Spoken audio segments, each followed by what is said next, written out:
Hello students, now we'll discuss capital expenditure decisions. Capital expenditure decisions. तो क्या होते हैं कैपिटल एक्सपेंडिचर? कौन से एक्सपेंडिचर जो कि कैपिटल नेचर के होते हैं? So are defined as investments to acquire fixed और long term assets. लाइक जो फिक्स्ड एसेट्स की फिक्स्ड नेचर की एसेट्स होती हैं from which a stream of benefits is expected. जब हम बात करते हैं कि कुछ ऐसे खर्चे हुए जिनका फ़ायदा बहुत सालों तक होने वाला है over a number of years, तो that are of capital nature. Such expenditures represent an organization's commitment to produce and sell future products.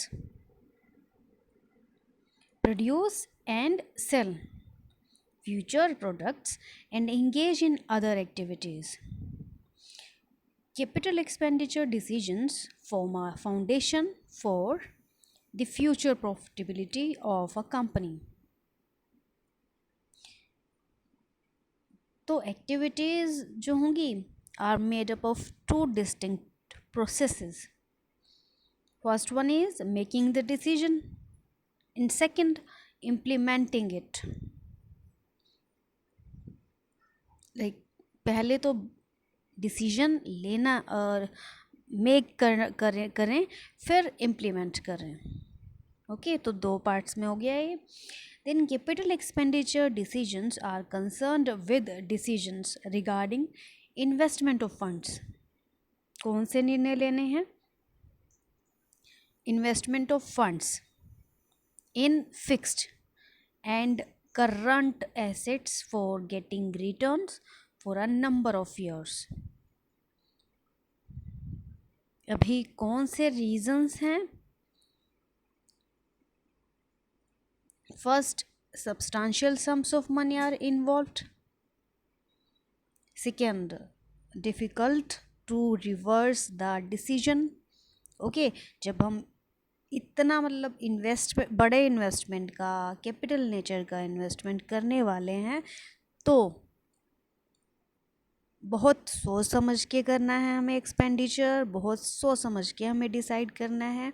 और क्योंकि फिर रिवर्स नहीं किया जा सकता जो परिणाम होंगे उनको, ठीक है ना. तो सच decisions have considerable impact on the future of a firm. जब फ्यूचर पे ही को ही इफ़ेक्ट करेगा ना, क्योंकि बहुत सालों तक इसका इफ़ेक्ट होने वाला है एक डिसीजन जो हम लेंगे. There are two criteria of for capital expenditure decisions. First one is accounting profit, second is cash flow. Under cash flow criterion we require cash inflow, that is post tax profit before non cash items. ये आप cash flow में करेंगे या कर चुके होंगे last classes में. Then important non cash items जो होंगे ना, एक कैश आइटम्स होते हैं, एक नॉन कैश आइटम्स होते हैं जो कि आप कैश फ्लो में पढ़ चुके हैं. तो नॉन कैश आइटम्स जो होते हैं are depreciation and apportioned fixed costs. By apportioned fixed costs, we mean such fixed costs are which are not being incurred because of the proposal, but which are just being charged for determining accounting profit. ठीक है ना, because किसी तरह का कोई proposal relate नहीं कर रहा, बट हम सिर्फ चार्ज कर रहे हैं अकाउंटिंग प्रॉफिट के लिए, डिटर्मिन करने के लिए, है ना. कि इन केस जैसे हम प्रोविजंस से डील करते हैं. ओके तो हमारे पास अगर कैश फ्लो क्राइटेरियन की बात करी जाए तो टू कैटेगरीज हैं. पे बैक पीरियड मेथड, पे बैक पीरियड मेथड। दूसरा हो जाता है methods based on discounted cash flows.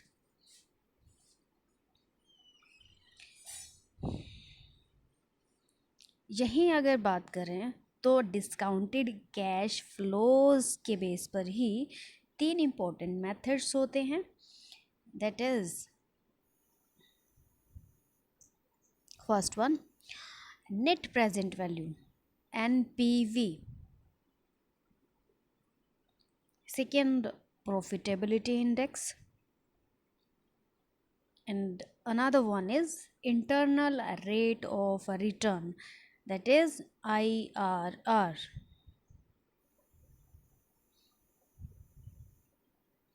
Okay तो ये हम लोग पढ़ेंगे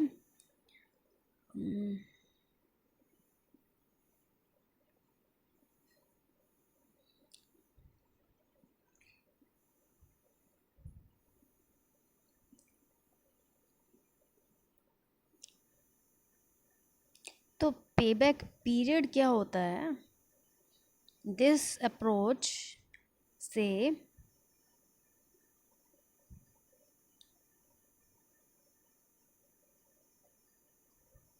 हाँ जी, payback period is the period within which the project will pay back its cost. Okay जब इन्वेस्ट किया हमने तो वो जो अमाउंट है लाइक आज की डेट में 10 lakhs इन्वेस्ट किए किसी प्रोजेक्ट पर, तो कितने टाइम बाद वो पे बैक होने वाला है, हमें रिटर्न मिलने वाला है। लाइक 10 लाख जो है कितने अमाउंट में पूरा होगा कि फिर प्लस मार्जिन प्लस प्रॉफिट या फिर और चीज़ें हम देखें। लाइक हमने 10 लाख इन्वेस्ट किया है, हम चाहते हैं कि हमारा टारगेट तो ये है कि हम विद इन 1 ईयर हम 10 लाख जो है वो कवर कर लें और प्लस मार्जिन से कवर करें। ये कितना अच्छा हो कि 10 लाख से लगाया हमने और मिले हमें 15 लाख, रिटर्न हो जाए 15 लाख, है ना। मे बी सेल्स ज़्यादा हो जाती हैं या फिर मार्केट में हमारा मतलब ठीक है ओवरऑल प्रॉफिट की हम बात कर रहे हैं। तो पे बैक पीरियड जो है अभी अगर वही 10 लाख कवर हो रहा है 6 मंथ्स में, और एक अगर हम बात करें कि एक हो रहा है 8 मंथ्स में, तो पे बैक पीरियड कम होना चाहिए ज़्यादा होना चाहिए। जिसका कम होगा वो प्रोजेक्ट हम कहते हैं वही अच्छा प्रोजेक्ट होगा हमारी कंपनी के लिए। Then smaller the payback period better the project. Okay clear. अच्छा मेन एडवांटेज क्या रहेगा, ये मेथड सिंपल है कि हम सिंपली बता सकते हैं कि अगर 5 साल बाद रिटर्न हो रहा है इतना, तो फिर ये पे बैक पीरियड कम है या 7 साल का। सिंपल है मेथड। फिर मेन डिसएडवांटेज क्या है, it does not consider post payback period profitability. Then payback period can be calculated on the basis of simple cash flow or discounted cash flow. It is quite suitable when rate of becoming obsolete is quite high. Generally, it is calculated on the basis of undiscounted as follows. If their requirement of the question, we may calculate it on the basis of discounted as follows, जो मतलब हम next techniques करने वाले हैं। Okay तो अभी हमने किए capital expenditure decisions. Okay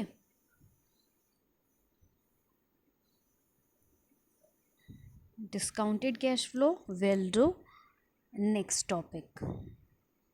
Okay, thank you.